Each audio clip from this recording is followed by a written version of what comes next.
What secrets lie behind the awkward smile of Frank Spencer in Some Mothers Do Ave Em, the sitcom that's had Britain laughing for over 5 decades? In this video, we'll uncover the real names behind the beloved cast, reveal the mysterious twists that led to their sudden deaths, and expose the hidden tragedies they carried, so we can truly appreciate the legacy they left behind. Don't forget to like and subscribe for more. Let's go. Elizabeth Sladen as Judy. Elizabeth Sladen, born on February 1, 1946 in Liverpool, appeared in just one episode of Some Mothers Do Ave Em in 1973, at the age of 27. Playing Judy, a visitor at the hospital, Sladen brought warmth and gentleness into Frank Spencer's chaotic world. It was only a brief guest role, but that would become a hallmark of her career. Quiet impact. Her true legacy, however, lies not in sitcoms, but in the Doctor Who universe. That same year, 1973, she joined the series as Sarah Jane Smith, a companion known for her intelligence, bravery, and deep compassion. Sarah Jane quickly became one of the most beloved companions of all time. Decades later, Sladen starred in her own spin-off series, The Sarah Jane Adventures, 2007 to 2011, becoming a role model for an entirely new generation of children. Despite 4 decades in show business, Elizabeth remained humble. She often stayed late after fan conventions to sign autographs and chat with fans, always kind, always sincere. In 2011, the Doctor Who community was stunned by news of her death from pancreatic cancer. She had kept her illness private and passed away at 65, leaving a profound void. David Tennant once called her a true legend, and he wasn't wrong. She is survived by her husband, actor Brian Miller, and their daughter Sadie, who later pursued acting herself. Though Judy was just a passing character, Elizabeth Sladen never merely played a role. She brought her heart to every frame. Dick Bentley as Granddad. Dick Bentley, born on May 14, 1907 in Melbourne, Australia, joined Some Mothers Do Ave Em in 1978 at the age of 71 as Granddad, the eccentric yet deeply loving father of Betty. Appearing in the final season of the series, his character added a more familial warmth to Frank Spencer's world of endless mishaps. But Bentley's career didn't start on television. He was once a towering figure in radio comedy.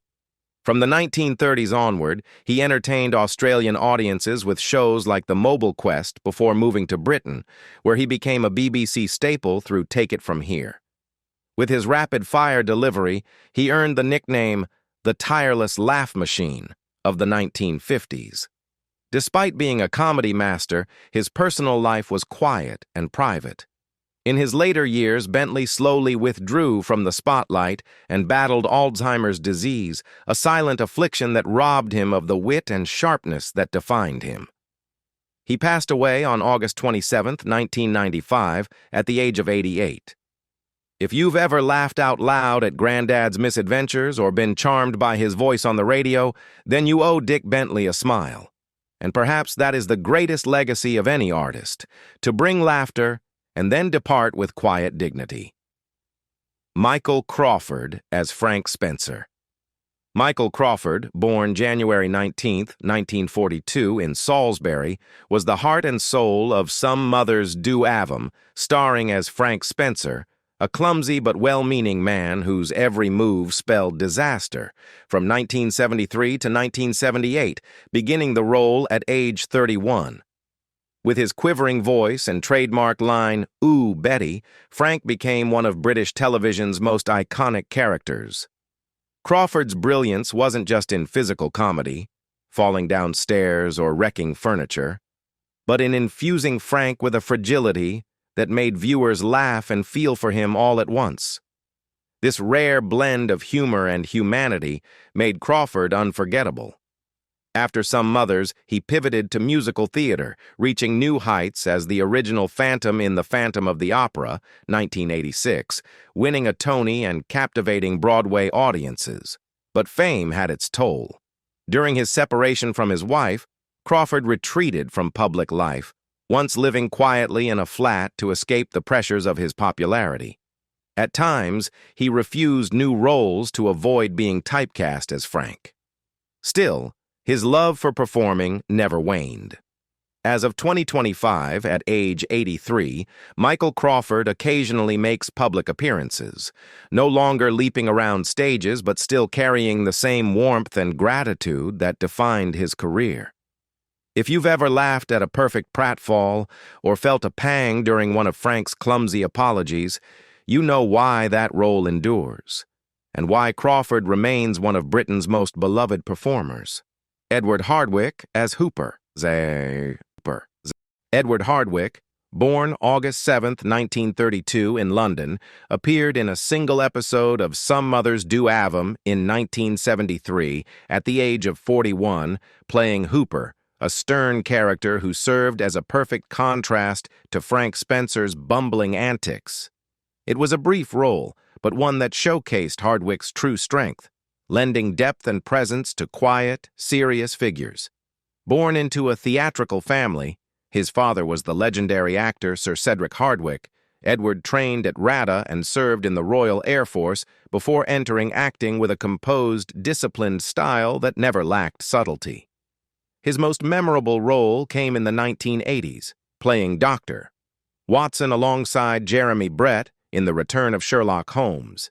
His calm, grounded performance perfectly balanced Brett's intensity, and together they created what many consider the definitive Holmes-Watson pairing. Sadly, Hardwicke passed away from cancer on May 16, 2011, at the age of 78. His death was quiet, but to fans of Sherlock Holmes, he remains forever Watson, not flashy, but the most loyal and dependable friend one could imagine. Jane Hilton as Mrs. Fisher. Jane Hilton, born July 16, 1927 in London, appeared in a 1973 episode of Some Mothers Do Ave Em at age 46, playing Mrs. Fisher, a stern, slightly irritable woman who nonetheless shows genuine concern for Frank Spencer. With her sharp eyes and crisp voice, Hilton gave the character a grounded presence amidst the show's signature chaos. But Jane Hilton was far more than just a guest star. She was a film star of the 1940s and 1950s, known for her roles in It Always Rains, On Sunday, 1947, and Passport to Pimlico, 1949, admired for her classic beauty and emotional depth. As black and white cinema gave way to new trends, she transitioned into television, taking guest roles in series like The Avengers and Dixon of Dock Green. In her private life, Hilton was the devoted wife of actor Peter Dineley and mother to their only daughter, Rosalind. Her life was largely quiet and content until her sudden death from a heart attack in 1979 at just 51 years old. Her passing stunned friends, colleagues, and loved ones. Rosalind would later recall that her mother was not only a gifted actress, but a resilient woman in an industry that often favored men. If you've seen Jane Hilton on screen, you'll remember her expressive eyes and graceful presence. Even in a fleeting appearance on Some Mothers, she made a lasting impression, because true talent never needs more than a moment to shine. Cyril Luckham as Father O'Hara. Cyril Luckham, born July 25, 1907 in Salisbury, England, appeared in a single 1973 episode of Some Mothers Do Ave Em at age 66. As Father O'Hara, a kind and composed priest, Luckham introduced a quiet, steady presence in contrast to the usual pandemonium of Frank Spencer's world. Though this sitcom role was just a passing note, Cyril Luckham was a deeply familiar figure to British television audiences throughout the 20th century. He famously played the White Guardian in Doctor Who and had a standout role in the Forsyte saga. Trained in classical theater, Luckham represented a generation of actors who weren't showy but were indispensable. With his dignified voice and serene demeanor, he often portrayed statesmen, scholars, or clergy, characters who naturally commanded respect the moment they entered the room. Cyril Luckham passed away peacefully on February 8, 1989, at the age of 81, leaving behind a quiet but enduring legacy of gravitas and grace. Derek Farr, as Dr. Menda. Derek Farr, born February 7, 1912, in London, appeared in a 1978 episode of Some Mothers Do Ave Em at the age of 66. As Dr. Menda, a calm and rational doctor, Farr provided a subtle anchor for the final season. Amid Frank Spencer's relentless mishaps, Dr. Menda's presence offered a gentle steadiness that grounded the comedy and added a layer of realism. But Derek Farr was no stranger to British screens. He was one of the most beloved actors of British cinema in the 1940s and 50s, best known for lead roles in The Dam Busters, 1955, and No Highway in the Sky, 1951, acting alongside stars like James Stewart. He was often cast as officers and refined gentlemen, the embodiment of post-war courage and dignity. Outside of film, Farr enjoyed a happy and enduring marriage with actress Muriel Pavlo. They were one of the rare showbiz couples whose relationship lasted decades, a testament to their deep bond and mutual respect. As the industry evolved and new tastes emerged, Farr quietly stepped back from the spotlight, content to let a new generation take center stage. He passed away from natural causes on March 21, 1986, at the age of 74. His death didn't make headlines, but for fans of Britain's golden age of cinema, it marked the loss of a true gentleman of the screen, James Cossins, as Watson. James Cossins, born on December 4, 1933 in Beckenham, Kent, was a man whose presence on screen rarely lasted more than a few scenes. But those scenes stayed with you, carved into memory by his unmatched ability to play the flustered, the fussy, and the thoroughly fed up. In 1973, at the age of 40, he appeared in a single episode of Some Mothers Do Ave Em playing Watson, a man whose life is momentarily derailed by the hapless whirlwind that is Frank Spencer. With furrowed brows, clipped diction, and an exasperation that felt painfully real, Cossins turned what could have been a throwaway role into something that made the audience snort with laughter. There was something inherently funny about how serious he was in a world falling to pieces around him. His comedy came not from punchlines, but from precision. He never winked at the camera, never begged for a laugh. And that was exactly why people laughed. That kind of straight-faced humor became his signature. He perfected it across dozens of roles, often as stern schoolmasters, exasperated civil servants, or well-bred men with no patience for nonsense. In Fawlty Towers, he played Mr. Walt, a guest so condescending and particular that even Basil Fawlty seemed unsure how to handle him. And yet, beneath that stiff upper lip was a comic rhythm that made him unforgettable. It's no surprise he also made it into international film, appearing in The Man with the Golden Gun, 1974, sharing screen time with Roger Moore. Proof that even James Bond needed someone to be the serious one to make the fantasy believable. But while he was a familiar face to millions, James Cossins himself was elusive. He gave few interviews. He wasn't one for premieres or parties. In an age when actors were becoming brands, Cossins remained a craftsman, content to let the work speak. This quiet dignity may be why news of his sudden death from a heart attack on February 12, 1997, at the age of just 63, caught the industry off guard. It felt wrong somehow, like the end of a scene that hadn't finished playing out. To his colleagues, he had always seemed so dependable, so steady, an actor who would always be there to deliver exactly what a story needed, no more, no less. Glyn Edwards as Mr. Lewis. Glyn Edwards, born February 2, 1931 in Malaya, now Malaysia, appeared in the final episodes of Some Mothers Do Ave Em in 1978 at age 47. As Mr. Lewis, the dry, no-nonsense neighbor, Edwards brought a perfect counterbalance to the chaos stirred up by Frank Spencer. With his deep voice, sharp eyes, and a permanent, nothing's funny attitude, every scene he appeared in became unexpectedly hilarious. Before sitcom fame, Glyn Edwards was already a well-known face in British television, most notably as Dave, the pub barman in the long-running series Menda, 1979 to 1994. With his distinctive Cockney accent, he became the quintessential everyman, a role cherished by audiences. He began on stage, then transitioned to television with a string of appearances in Z-Cars, The Saint, and The Avengers, always bringing a grounded and relatable charm. Edwards was a private man off-screen. He was once married to actress Eutha Joyce, star of George and Mildred.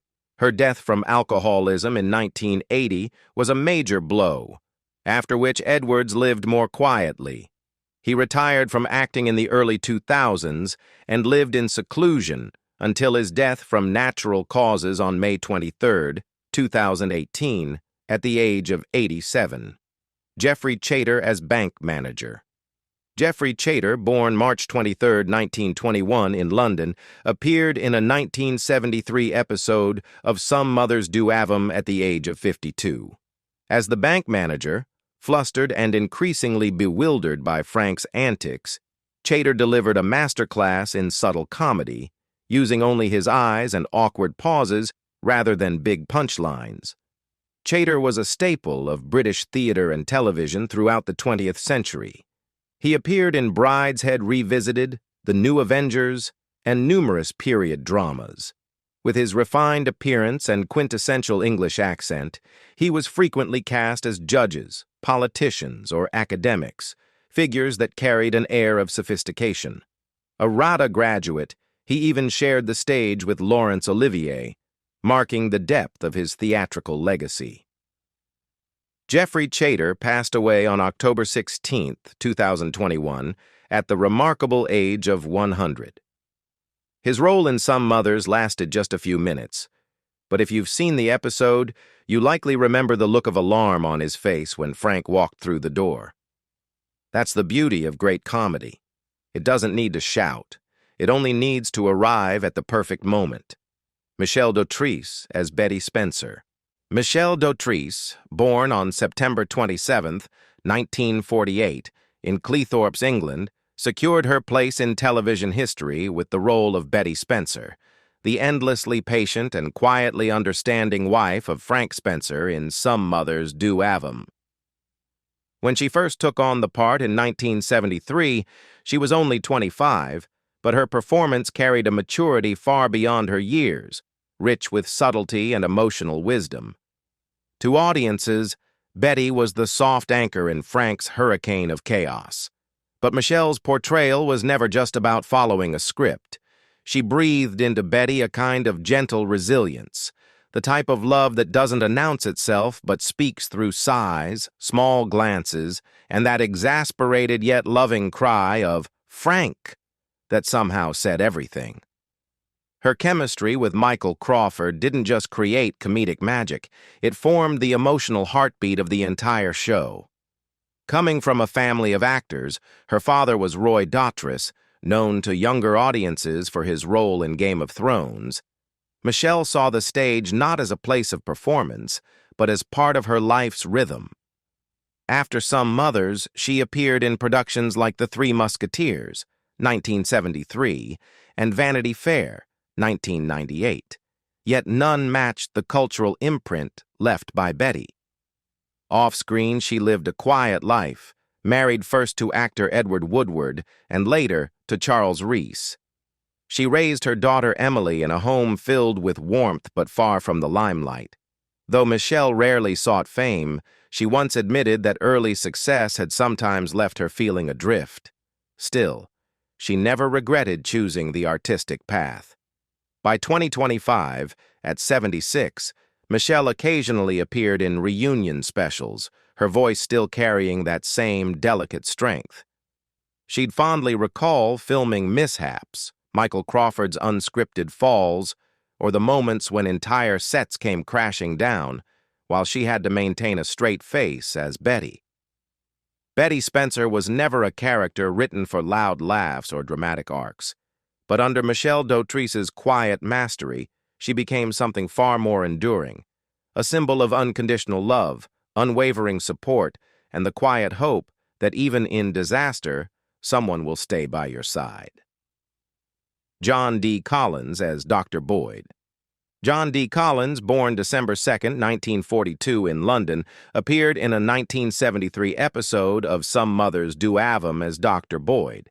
His screen time was brief, yet impactful, a doctor trying to make sense of a patient, Frank Spencer, who defied every known rule of medicine and common sense. It was a moment of brilliant comedic friction. Logic meets lunacy. John was already a familiar face to British viewers, known for his ability to play intelligent yet absurd characters with a sense of restraint that made the chaos around him even funnier. His most iconic role came later, as Officer Fairfax in the beloved series Allo, Allo, 1982 to 1992, where he perfected the seriously silly comedic style. He wasn't a clown, he was the man trying to maintain decorum while the world crumbled hilariously around him. Growing up in post-war Britain, John brought to acting a quiet dignity. "Do your job well, no need to shout about it," he once said. And that's exactly how he lived. He rarely pursued lead roles, preferring to add flavor to scenes others might overlook. In backstage circles, he was respected as a man of thoughtful words, calm presence, and a deep appreciation for the craft. As of 2025, now 82, John D. Collins remains active in select television projects. He enjoys a peaceful life with family, far from the noise of the spotlight, choosing roles based not on fame, but on meaning. No scandals, no headlines, just a legacy of steady excellence. Dr. Boyd may have been a blink-and-you-miss-it role, but to fans of Some Mothers, he was the eye of the storm, calm, baffled, and beautifully British in his understatement. Christopher Biggins as Prewett. Christopher Biggins, born December 16, 1948 in Oldham, England, is pure energy wrapped in color, laughter, and unmistakable charm. In 1973, at just 25 years old, he appeared in a single episode of Some Mothers Do Ave Em as Prewett, a passerby caught off guard by Frank Spencer's latest bizarre catastrophe. The role was small, but Biggins's comedic timing and animated expressions made the moment sparkle. That scene was a glimpse of the bright career that would follow. Biggins became a staple of British television with memorable appearances in Porridge, I, Claudius, and his triumphant win in I'm a Celebrity, Get Me Out of Here, in 2007. Audiences loved him not just for his humor, but for his heart. He didn't just entertain, he connected. Openly gay at a time when that was still considered bold, Biggins used his visibility to advocate for equality and joyfully dismantle stereotypes. In 2006, he married his longtime partner, Neil Sinclair. Their home, filled with books, art, and laughter, is a reflection of the man himself, vibrant, theatrical, and unafraid of love. By 2025, at age 76, Christopher Biggins remains a cherished figure. He continues to perform in pantomimes, a form he lovingly calls his first romance, and frequently appears on talk shows, radiating warmth and cheeky wit. He still remembers his Some Mothers cameo fondly. "It was the first time I worked with Michael Crawford. I laughed so hard I nearly forgot my line," he once said. Christopher Biggins proves that joy is its own legacy. You don't need to headline a series to be unforgettable. Sometimes all it takes is one moment, if it's real, funny, and filled with life, and you'll stay in someone's heart forever. Prewett was one of those moments. Jessica Forte as Jessica Spencer. Jessica Forte, born in 1970 in the United Kingdom, may not be a household name, but her brief, wordless presence left a lasting impression on Some Mothers Do Ave Em. In 1975, as a newborn baby, she was cast as Jessica Spencer, the first child of Frank and Betty, a soft but meaningful turning point in the show's legendary comic journey. She had no lines, no scripted cues, no rehearsed timing. And yet, Jessica Forte, more accurately, the natural innocence of her wide-eyed expressions, became the perfect on-screen partner for Michael Crawford's chaotic Frank. In episodes like The Baby Arrives and Learning to Drive, audiences didn't just laugh at Frank's slapstick disasters. They laughed through the lens of baby Jessica's confused little face. A stroller spinning out of control, Frank frantically changing a diaper with one hand while setting off a household calamity with the other. In every scene, baby Jessica was the unintentional straight man to one of the greatest physical comedians in British history. But Jessica's presence offered more than comic contrast. It gave the show heart. Her serene stillness amidst the absurdity grounded the chaos with unexpected tenderness. Through her, viewers felt the stakes rise. This wasn't just a hapless man anymore. He was a father. And somehow, that made his messes even funnier and more moving. At the time, babies on television were rarely credited, much less celebrated. There were no interviews, no fan mail, no behind-the-scenes stories for baby actors. Jessica Forte appeared in several key episodes during the show's later seasons, yet her name barely registered beyond the call sheet. Most likely, she had been cast through a talent agency specializing in infants, and after her stint on the show, her family chose a life far from showbiz. Now, in 2025, Jessica Forte would be 55 years old, perhaps living a quiet, unassuming life somewhere in England, occasionally flipping through old channels or online archives, pausing on an episode of Some Mothers and catching sight of herself. A tiny baby, swaddled in Frank Spencer's clumsy embrace. Jessica Forte may never have pursued acting. She may not even think of herself as part of television history. But to millions who adored Some Mothers Do Ave Em, she is part of its soul, a quiet, blinking witness to the beautiful wreckage of Frank Spencer's world. And that, without a single line, made her unforgettable. Some Mothers Do Ave Em was more than just a sitcom. It was a reflection of our youth, a tapestry of laughter and life lessons, woven together by actors whose real lives were just as complex as the characters they portrayed. Who was your favorite actor from the show? Let us know in the comments below, and don't forget to like and subscribe to our channel. Thanks for watching, and we'll see you next time.